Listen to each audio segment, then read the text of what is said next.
We had something to wear because my mother sewed. And if it cost anything, we didn't get it. It was pretty much and I think back at the cost of things at that time. I remember when gasoline, you pumped it with a handle. You saw the gas in a little glass container, and it was 11 cents a gallon. And at the same time, there was another pump that had molasses. And we'd get gasoline by the 2 or 3 gallons and molasses by the gallon, because that was a very stable and it was very inexpensive. And I was thinking last night, the things that we were so late in being aware of. And I thought about, had never seen loaf bread until I think it was at a family reunion, and I was up 8 or 10 years old. You might be interested in the cars at that time were those that you had to use a crank to start them. You put the crank in the front and turned it fast enough to get the motor to going. We had a car, I remember a Packard, I believe, and a Nash. And then we had a Ford. And I don't remember too much about any of them. I remember the Nash had heavy doors and a slam of thumb in it. But all in all, we were about on equal with our neighbors. None of us had anything. And some of you asked about what it was like, a day would be like. And I'll tell you that I have a lot of different memories, different days. In my real early childhood, I don't remember a lot, to tell you the truth. I remember hearing my siblings talk about things that happened, and I wondered if we were on the same planet, because I did not remember much of it. But as they told it, we were pretty much a congenial group. There were a couple that liked to fight a lot. Addie and Jay were probably the ones who fought the most, and I think about that. That was kind of the dividing line between the older generation and the younger generation. And Jay was a young man full of life and full of mischief, and he was into something all the time. And I don't remember Addie being so much into it, but when she and Jay got into it, it was a hair pulling time. And I remember once Mama was so distraught because she couldn't separate them. And she said, "Children, you're driving nails in my coffin." And I thought, oh my word, that's a bad thing to do, you know. But it was, for the most part, we did get along. And I want to tell you about my older brother and sister. Verna was the oldest of us. And Verna was rather petite. She was only about 5'2" or 3". Very strong woman. She played basketball, and her basketball coach encouraged her to go to college, which she did. And she went off to college in 1941, I believe. And about the same time, the World War II started, and then Bob left home. Now, Bob and Verna were more like Mom and Daddy than brothers and sisters. In our family, we had a pecking order, and anybody older than you could peck on you. You know, we had to mind, we were brought up to mind our elders, and if you were older, you had a little extra seniority there. Verna was a wonderful storyteller. She had a real gift, which was dreadfully needed, of getting you to work to do what needed to be done, and making games and fun out of it. You know, it was not always the dreaded chore. And Mama, I remember some of my grandest moments with my mother was helping her in the garden to plant plants or move plants or whatever. My mother loved flowers. And she raised flowers commercially. And in the spring when they started, she had a route that on Saturday morning, we would cut all the flowers and she would bundle them up and go to town and sell them to the wealthy. She had just a little route that she took. And she never brought any flowers home. They were always sold. I didn't learn anything about planting then. I didn't learn anything about growing. But I do remember them as being precious moments just with Mama. And when you have 10 running around after her, you don't get too many precious moments with her. We had an unusual situation too. Mom and Daddy were ahead of their time in that on the division of labor. We had chores that lasted week long, and we were assigned different chores every week.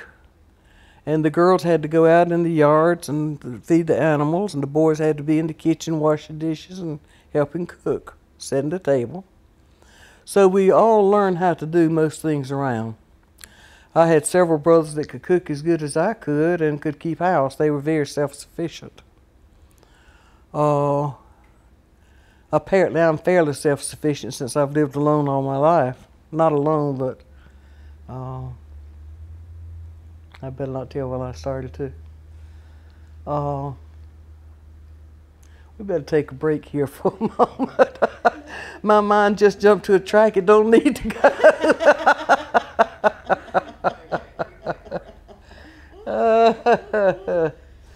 Oh me.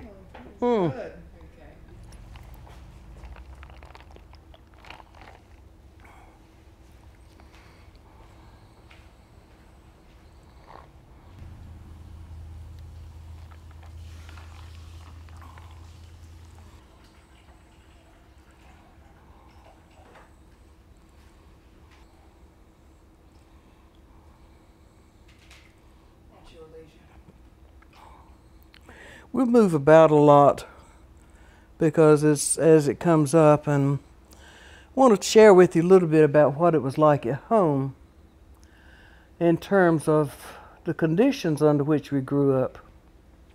Now mind you that we lived in Wayne County, out several miles from Goldsboro, on a dirt road.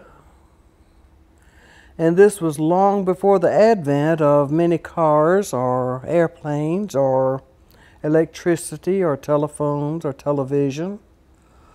Many things had not even been invented yet. At my home, we had a big yard, lots of beautiful trees. We had 3 bedrooms, a living room, a hallway, a dining room, and a kitchen. Long hallway and porches. My mother and dad's bedroom was kind of narrowed off by porches. Then across the way was the living room and then the girls' room. And I remember looking back at where we slept.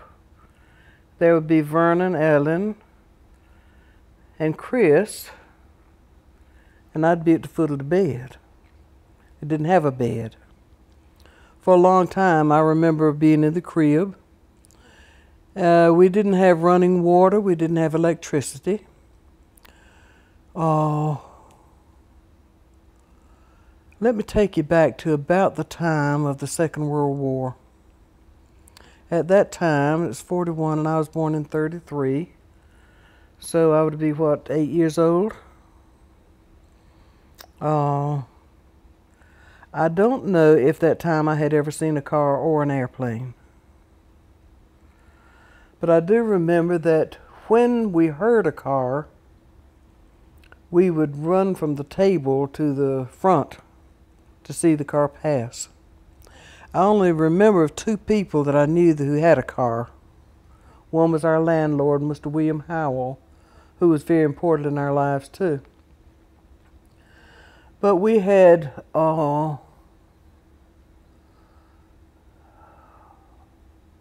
wood heater, wood stove we cooked on, and we had wood heater that we heated by.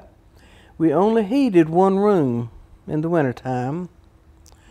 We had kerosene lamps and a couple of Aladdin lamps, which gave out a brighter light than others.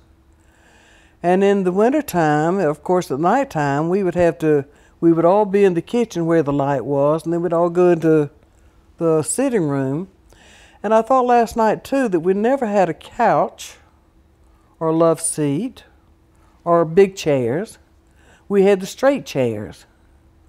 And I thought, well, you know, that many of us couldn't have gotten in there if we hadn't had just a... So we'd kind of prop up against a wall and lean back in the straight chairs and around the heater. We had... Mama would usually put a basin of water on the heater when they first got up. And several of us would use the same wash rags to wash off with. Mom and Daddy always cooked breakfast together. I always remember when we went to the kitchen, they would both, and he always helped her with breakfast. No other meal that I know of, but breakfast. But he would be beating the butter or churning the whatever. And let me tell you about our breakfast. There would be, number one, a big bowl of whipped cream. And this would be cream that would be skimmed off the milk that was milked the night before. And then you would beat it until it got puffy. We would eat it putting salt on it and sopping it with hot biscuits. My mother would make 3 big, I think it would be probably about 120 biscuits 3 times a day. And we always had, you know, hot meals. We may have ham, sausage, oatmeal, eggs,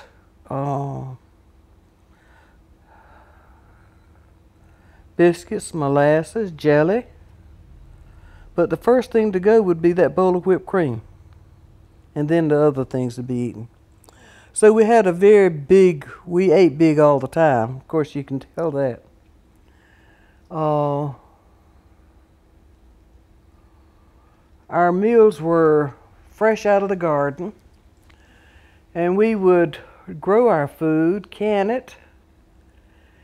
And let me tell you too, this was before we had refrigerators. Before we had wash machines. We did the laundry using a scrub board, boiled the clothes in this big black pot, and hung them over the fence, most of them. And then we had several clotheslines, but you know, with all of us, it was a full day's work. Always, 1 or 2 of the girls would have to stay out and help Mama do the washing every Monday. Of course, it was Monday. And Mama made her own soap. We didn't buy detergent. It was pure lye soap, but it would clean. We had shoes.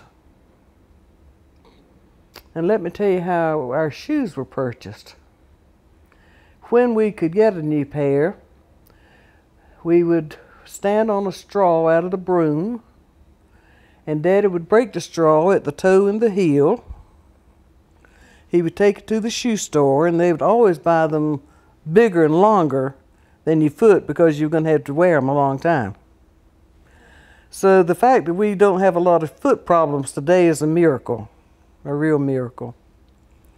When the war came, I remember coming home from school and Mom and Daddy and the old ones just being really upset.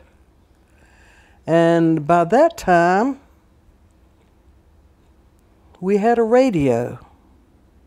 Because there was early in my life we did not have a radio. But we had a radio, of course it's run by batteries. And when the news came on, everything better be stopped and still and quiet. I remember hearing President Roosevelt And the comments that night say, on December 1941, the Japanese treacherously bombed Pearl Harbor. I didn't know what it all meant, but I knew it was bad because of the grief and the sadness and the fear in the family. And it was not long after that before the boys in the neighborhood started joining the service, stopping school and joining the service. My older two brothers, Bob was first and then later Ralph, were in the Second World War, as was Verna's husband, not married at the time, Ellen's husband, not married at the time, and they were in some pretty serious battles during their military career. That meant then that there was a scarcity of everything because everything had to go to support the military. Everything in our normal lives stopped, almost dead still, and changed overnight. Immediately, there was no gas, there was no tires, there were no shoes, no sugar, black pepper. They were all rationed then. You had to buy stamps or get stamps however you got them.